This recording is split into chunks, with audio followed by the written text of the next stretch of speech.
Well, hi Stampers! Welcome back to another Stamping Basics video. If you've been following along, you know that we're kind of working through the different types of papers and inks and pads. Last week we talked about the Stampin' Markers and the Stampin' Blends. Today we're going to talk about another way to color, and that is with either blender pens or aqua painters. Now, before I get started on this, if you've missed my other basics videos, make sure you find the playlist and you go back. There's tons of stamping tips in each one of them to make stamping simple for you. So let's get started with this one, and then I'll share a few more details with you at the end. I'm going to flip the camera around and get started. This week I have two more ways to show you how to color. Last time we talked about the Stampin' Write markers and the Stampin' Blends. Today we're going for more of a watercolor look, and we're going to use the Aqua Painter or the blender pen. You can really use either, and of course this time I have a favorite as well, and it's definitely the Aqua Painter. However, I know a lot of people really like the blender pen because it gives you a little bit more control. Now, when I think of watercoloring, it's more of a free look, kind of flowy look. I don't worry so much about staying in the lines because that's just kind of the look of watercolor. So, a couple of key components here is anytime you're using water to color anything, you want to make sure you use the archival Stampin' Pad or StazOn.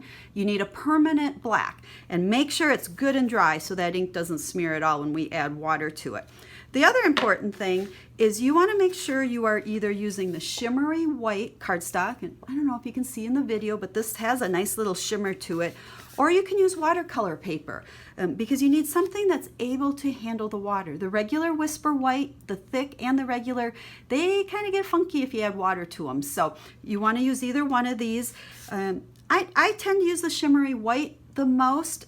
Watercolor paper probably gives you a more watercolor look. It lets you move that color around a little bit more, but you also have a lot of texture to it, which is fine in this case because our image actually has a lot of texture to it when you stamp it. But if you're looking for a real solid, crisp black image, the watercolor paper you're going to struggle with because of that texture. So let's go back to the two that I have already stamped on here for you, and we're going to use Cherry Cobbler and Old Olive. Now, to watercolor using either of these methods, all you need to do is squeeze your pad before you open it and then flip them open. We'll do that one, and then we'll do this one. And my pads always look nice and messy, but that's okay. That's the beauty of being creative, I guess. So we have our ink there. Let's go ahead and do the blender pen first. A blender pen is really nothing more than a clear marker is how I like to describe it. If you try to color with it, you don't see anything. But the intent of it is to pick up this ink and color with it. So I can have really any color marker I want as long as I have the stamp pad. And it does give me a much lighter look than a marker. So here's our Cherry Cobbler marker versus, picking up the ink with the blender pen. So I do, if I want more of that marker look, I definitely prefer using the blender pen with the pad versus the marker because this is just a little bit dark and heavy for me. So to color, we're going to just pick up that ink and color with it. You can do some shading with it. It doesn't blend a whole lot. I mean, it dries pretty quick, so you can't move it around like we can as much with the water. But see the nice look you get to color. Then to switch, all you do is scribble on your scrap paper until that red is gone, and now we can pick up some green. And then we can go ahead and we can color our green leaves on there. So we'll like so. So that would be using the blender pen with our pads. Again, when we're done, just go ahead and switch, scribble it. The tips will get stained, that's okay, but as long as when you're writing on here it's clear, you're good to go to pick up another color. So let's go ahead, set that one aside, and talk about the Aqua Painter. Probably my favorite way to color to get that watercolor look. An Aqua Painter, you open up, and you actually just pour water down in there, and then when you go to use it for the first time, you want to just give it some light squeezes, okay? Make sure the water's flowing through and that your brush tip is wet. You see that on my finger? You don't want it like dripping wet, just enough so that water comes and flows real nice through that. And then we're going to do essentially the same thing as we did with the blender pen, I like to just smear around a little bit of this color, get some water mixed in it, and then go ahead and color.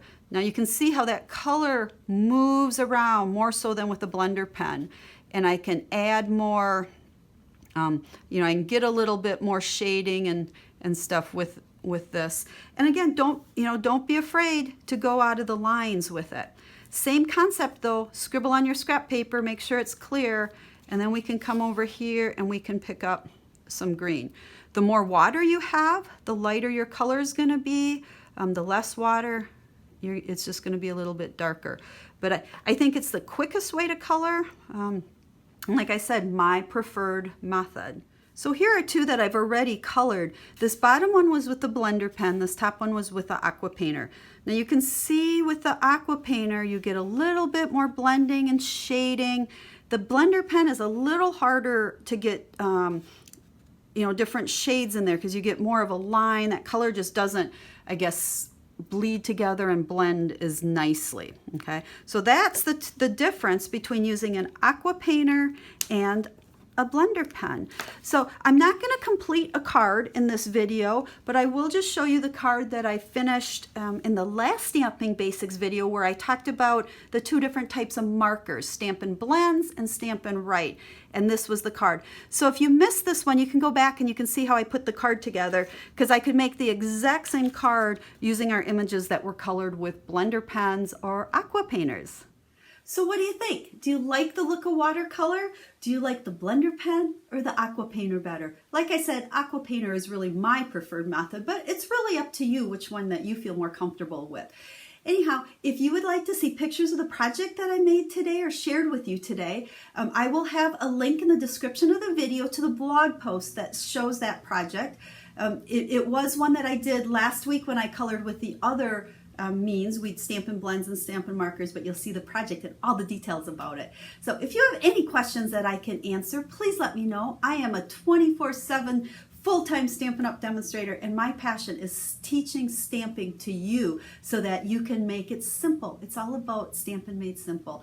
If you have any thoughts of Stampin' Basics videos that you'd like me to do, let me know. You know, what are some of the things that you struggle with or you would like to learn more about? And if you're looking for a Stampin' Up! Demonstrator, I would love to be that person. Let me know how I can help you, or if you need a catalog, and I'd be happy to send that to you. And if you need to order anything from Stampin' Up!, I would love if you would select me to be your demonstrator. I take great care of my customers, and I have a special VIP group of customers that every month they get specials from me, as well as lots of project tutorials that I don't share anyplace else. And I send that to all of my customers. So again, any questions, let me know. And I look forward to sharing another Stampin' Basics video with you next week. Oh, and like I said, remember the link to the blog post will be in the description of this video so you can find all the details. So have a Stamp Happy Day.